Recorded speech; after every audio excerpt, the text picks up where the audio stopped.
E aí galera, firmeza? Bem-vindos a mais uma aula dica de Sociologia do Colégio Oficina do Estudante. Meu nome é Heitor e hoje a gente vai falar sobre um dos conceitos mais importantes dentro da Sociologia no ensino médio, para os vestibulares, que é o conceito de estratificação social. Antes de mais nada, por que é um conceito tão importante? Pois toda a sociedade, das mais simples às mais complexas, apresentam no seu interior algum tipo de estratificação, ou seja, algum tipo de divisão dos indivíduos em camadas no interior dessa sociedade que nós vamos chamar de estratos. A partir do estrato em que o indivíduo está inserido, seja por critérios religiosos, pela tradição, seja por critérios econômicos, não importa, cada uma dessas camadas apresenta uma série de privilégios, deveres, direitos, acesso a oportunidades, etc., que são próprias dessa camada, tudo bem? Então, na verdade, quando a gente busca entender a forma como a sociedade está estratificada, nós procuramos compreender como as desigualdades são socialmente construídas no interior dessa organização social. Nesse sentido, a divisão dos indivíduos em estratos, em camadas hierarquicamente sobrepostas, representa um acesso desigual a recursos materiais e imateriais presentes na sociedade. Esse acesso desigual representa bens e riquezas, principalmente, no campo material, aquilo que é físico, palpável, que pode ser acumulado, nesse sentido, e recursos imateriais que a gente vai associar a privilégios, status positivo ou negativo, acesso a oportunidades, enfim, aquilo que não pode ser percebido pelos sentidos, aquilo que não é palpável, tudo bem? A distribuição desigual de recursos materiais e imateriais nessas sociedades sempre pode ser definida a partir de uma pirâmide social.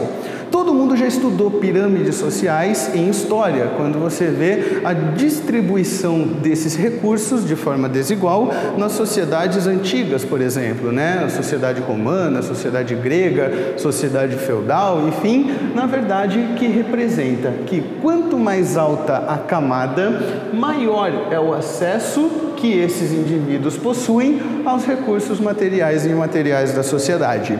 Agora, isso também representa que existe sempre uma quantidade muito maior em qualquer tipo de organização social de pessoas na base da pirâmide, ou seja, com menos acesso aos recursos que são produzidos dentro dessa sociedade.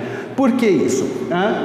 Na verdade, porque as camadas mais baixas estão sempre associadas às classes produtoras, ou seja, historicamente, escravos, servos, plebeus, operários, camponeses, enfim, sempre o setor produtivo da sociedade está associado à base da pirâmide. Por que a base da pirâmide? Porque ela sustenta o restante da sociedade.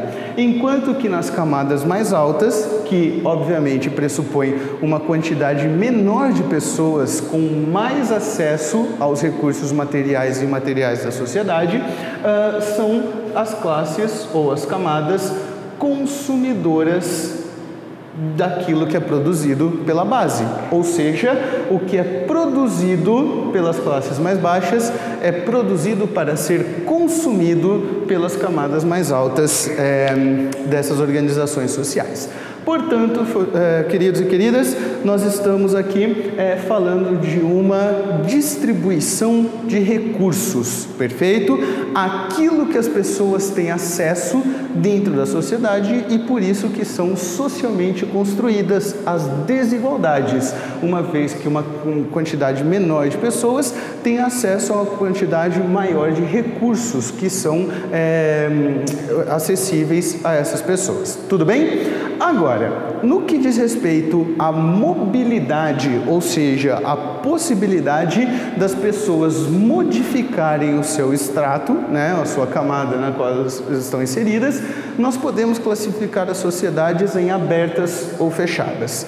As sociedades abertas são associadas à distribuição dos indivíduos a partir do critério de riqueza, ou seja, da quantidade de dinheiro, de bens, enfim, que a pessoa possui acumuladas, né, ou a sua família, e que pressupõe, por ter como fator algo muito volúvel como a riqueza, que eu posso subir ou decair de camada ao longo da minha vida. Eu posso acumular riquezas e bens, eu posso enriquecer ao longo da minha vida e subir de camada, tendo acesso basicamente ao que antes eu não poderia, né, uma vez que eu estou numa camada mais alta, ou eu posso decair, perder acesso a recursos, bens, serviços, etc., que antes eu tinha acesso se eu empobrecer, ou se eu perder capacidade de consumo. Tudo bem?